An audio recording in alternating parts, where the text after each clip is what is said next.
ഓം ശ്രീനാരായണ പരമ ഗുരവേ നമഃ. ഗുരുമാർഗത്തിലേക്ക് ഏവർക്കും സ്വാഗതം. നമ്മളുടെ ഉപനിഷത്തിൻ്റെ സാരം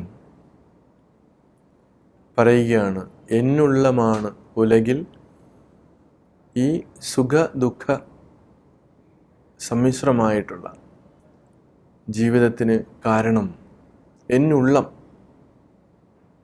എൻ്റെ മനസ്സ് ആണ് ഈ നല്ലതിനും ചീത്തയ്ക്കും കാരണമെന്ന് പറയുകയാണ്. ഉപനിഷത്തുകളെല്ലാം സംസ്കൃതത്തിലാണ് എഴുതിയിട്ടുള്ളത്. അപ്പോൾ ഇതിൻ്റെ മൂലകാരണം ഇതാണ് എന്ന് ഗുരുവിൻ്റെ പ്രധാനപ്പെട്ട ശിഷ്യൻ ബോധാനന്ദ സ്വാമികൾ സൂചിപ്പിക്കുന്നുണ്ട്. എന്നുള്ളമാണുലകിൽ സുഖദുഃഖമൂലം എന്നുള്ള ഉപനിഷത്ത് മന്ത്രം, ഉപനിഷത്ത് സാരം നമ്മൾ ഓർക്കണമെന്നാണ് സ്വാമിജി നമ്മളോട് സൂചിപ്പിക്കുന്നത്. ഈ സുഖദുഃഖത്തിൻ്റെ മൂലം എൻ്റെ മനസ്സാണ് എന്ന് പറയുമ്പോൾ മന ഏവ മനുഷ്യാണാം കാരണം ബന്ധമോക്ഷയോഹോ എന്ന് മഹർഷിമാർ പറഞ്ഞത് ഓർമ്മയിൽ വരികയാണ്. അപ്പോൾ സുഖത്തിനും ദുഃഖത്തിനും ബന്ധനത്തിനും മോക്ഷത്തിനും കാരണമായി നിൽക്കുന്നത്, അതിൻ്റെ മൂലമായി നിൽക്കുന്നത് ഈ മനസ്സ് തന്നെയാണ്, എൻ്റെ ഉള്ളമാണ്. തീർച്ചയായിട്ടും ഈ ഉള്ളമാണ്, ഈ മനസ്സാണ് മനുഷ്യൻ്റെ എല്ലാ പ്രശ്നങ്ങൾക്കും കാരണം എന്ന് ആയിരക്കണക്കിന് വർഷങ്ങൾക്ക് മുൻപ് മഹർഷിമാർ മനുഷ്യരാശിയോട് ഉപദേശിച്ചു. അത് തിരിച്ചറിയാത്തത് കൊണ്ടാണ് മാനവികത ഇവിടെ നഷ്ടമായിരിക്കുന്നത്.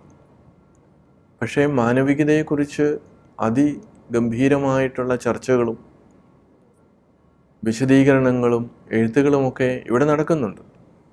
ഏത് വലിയ ഫംഗ്ഷൻ നടക്കുമ്പോഴും മാനവികത ഒരു പ്രധാനമായിട്ടുള്ള വിഷയമായി ചർച്ച ചെയ്യുന്നുണ്ട്.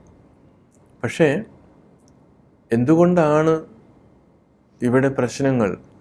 സമൂഹത്തിൽ മനസ്സാക്ഷിയെ ഞെട്ടിച്ചുകൊണ്ടുള്ള ഒരുപാട് അക്രമങ്ങളും കൊലപാതകങ്ങളും യുദ്ധങ്ങളുമൊക്കെ നിരന്തരമായി ഇവിടെ നമ്മൾ കാണുകയാണ്.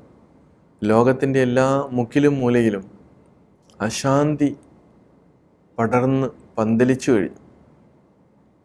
അതിനെ ആ രീതിയിൽ അശാന്തമാക്കി നിലനിർത്തുന്നത് സ്വാർത്ഥമതികളായിട്ടുള്ള വ്യക്തികളാണ്. അവർ മനുഷ്യൻ്റെ മനസ്സിലേക്ക് ഈ ആവശ്യമില്ലാത്ത കാര്യങ്ങൾ അടിച്ചേൽപ്പിക്കുകയാണ്. കാമവും ക്രോധവും ലോഭവും മോഹവും മതവും മാത്സര്യവും ഒക്കെ വളരെ സാവധാനത്തിൽ ഇൻജെക്റ്റ് ചെയ്യുകയാണ്. അങ്ങനെ അതിനെ നിലനിർത്തുമ്പോൾ എൻ്റെ ഉള്ളം തന്നെയാണ് ഇതിന് മൂലകാരണമെന്ന് തിരിച്ചറിയാൻ പറ്റാത്ത തലത്തിൽ അവൻ മയങ്ങിപ്പോവുകയാണ്. അതുകൊണ്ട് പലപ്പോഴും മനുഷ്യൻ്റെ ഈ സങ്കീർണമായ മനസ്സിനെ പഠിക്കുക, അപഗ്രഥിക്കുക എന്ന് പറയുമ്പോൾ നമ്മളുടെ വെസ്റ്റേൺ സൈഡിൽ അവർ സൈക്കോളജിയൊക്കെ ആ രീതിയിൽ ഡെവലപ്പ് ചെയ്തിട്ടുണ്ട്. ഇന്ത്യൻ സൈഡിൽ നമ്മുടെ മഹർഷിമാർ കൈകാര്യം ചെയ്തതും ഈ മനസ്സിനെ തന്നെയാണ്.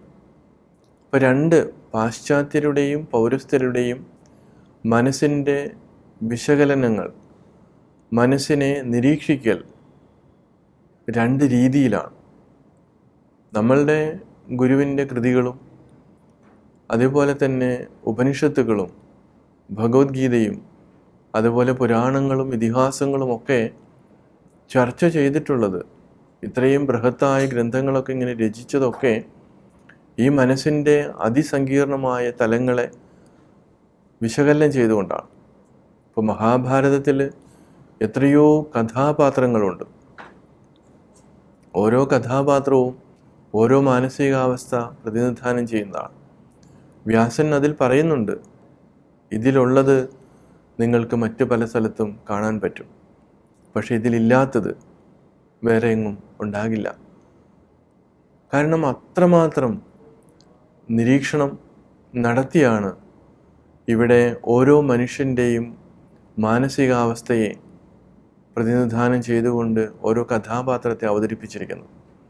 നമ്മൾ സിനിമ കാണുമ്പോഴും സീരിയൽ കാണുമ്പോഴും നാടകം കാണുമ്പോഴും ഒക്കെ ഓരോ കഥാപാത്രത്തെ ഓരോ വ്യക്തികൾ അവതരിപ്പിക്കുന്നത് അവൻ്റെ മാനസികാവസ്ഥയാണ്.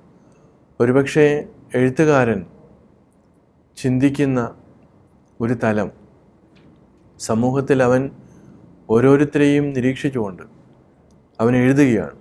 പക്ഷേ അവിടെ ഒന്നും അവനവനെ നിരീക്ഷിച്ചുകൊണ്ട് ഒരു എഴുത്തുകാരനും എഴുതിയിട്ടില്ല എന്നുള്ളതാണ്. അവനവൻ്റെ ഉള്ളിലേക്ക് തിരിഞ്ഞു നോക്കാൻ അവന് ഭയമാണ്. അതുകൊണ്ട് മിക്കവാറും കഥാകാരന്മാർ, അഭിനേതാക്കൾ ഒക്കെ മറ്റുള്ളവരുടെ സ്വഭാവത്തെയും മനസ്സിനെയും ഒക്കെ അവർ അവതരിപ്പിക്കും. പക്ഷേ സ്വന്തം മനസ്സ്, സ്വന്തം ബുദ്ധി, സ്വന്തം പ്രശ്നങ്ങളെ അവർ അഭിമുഖീകരിക്കുവാൻ അവർക്ക് ധൈര്യമില്ല. ഇങ്ങനെ 99% മറ്റുള്ളവരിലേക്ക് തിരിച്ചു വച്ചിട്ടുള്ള മനസ്സും ബുദ്ധിയുമായിട്ടാണ് നമ്മൾ ജീവിക്കുന്നത്. അപ്പോൾ അതിന് മാറ്റമുണ്ടായാൽ മാത്രമേ അവനവൻ്റെ പ്രശ്നങ്ങൾ മനസ്സിലാക്കി പ്രശ്നത്തിന് പരിഹാരമുണ്ടായി അവന് സുഖമായി ഇവിടെ ജീവിക്കാൻ പറ്റും. തീർച്ചയായിട്ടും ഈ കാര്യങ്ങൾ നമ്മൾ ഓർത്തിരുന്ന് മുന്നോട്ട് പോകുന്നത് നല്ലതായിരിക്കും. ഏവർക്കും അതിന് സാധിക്കട്ടെ. നമസ്കാരം.